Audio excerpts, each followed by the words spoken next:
Temos aqui um problema de espelhos esféricos, tá? Onde nos é dito o seguinte: um objeto é colocado a 80 centímetros de um espelho esférico, gerando uma imagem virtual a 40 centímetros do vértice desse espelho. Com base nesta informação, determine o tipo de espelho. Ora, vamos determinar o tipo de espelho, vamos determinar primeiro o foco desse espelho, né? Porque a gente sabe que se o espelho for um espelho côncavo, ele vai ter um foco real e, portanto, de valor positivo, pela nossa definição. Já se for um espelho convexo, ele em princípio deve ter um foco virtual, né, com valor negativo pela nossa definição. Então, quais são os dados que a gente tem? Bom, então para o item A, vamos fazer aqui em cima, né, nos foi dado a distância do objeto, que a gente chama de P, como sendo 80 centímetros.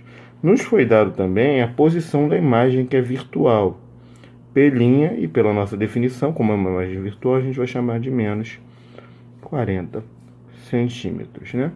E aí a gente pode usar, por exemplo, a gente pode usar outras formas, mas a gente pode usar a definição de foco, que é dada por P', sobre P mais P', né?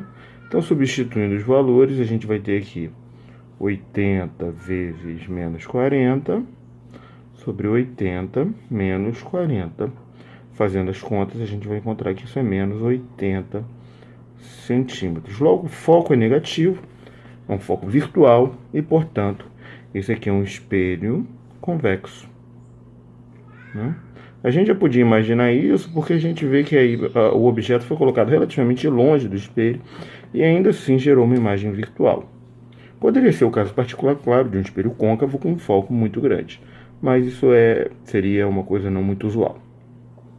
Pois bem, o item B pede para a gente determinar o raio de curvatura do espelho. Bom, a gente sabe que o foco é o centro de curvatura dividido por 2. Logo, o raio vai ser igual a 2 vezes o foco. Nesse caso, vai ser menos 160 centímetros. É um centro de curvatura virtual também, né? E, finalmente, ele pede para a gente calcular o aumento da imagem. A gente pode usar, né, a nossa fórmula conhecida de aumento. Chama de aumento é F sobre F menos P. E a gente coloca isso daqui. O foco é menos 160. Desculpa, tá errado essa conta aqui. Vamos botar. O foco é menos 80 sobre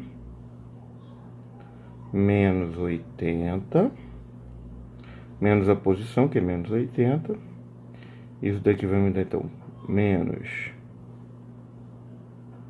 80 sobre menos 160, que é igual a 80 sobre 160. Corta isso daqui.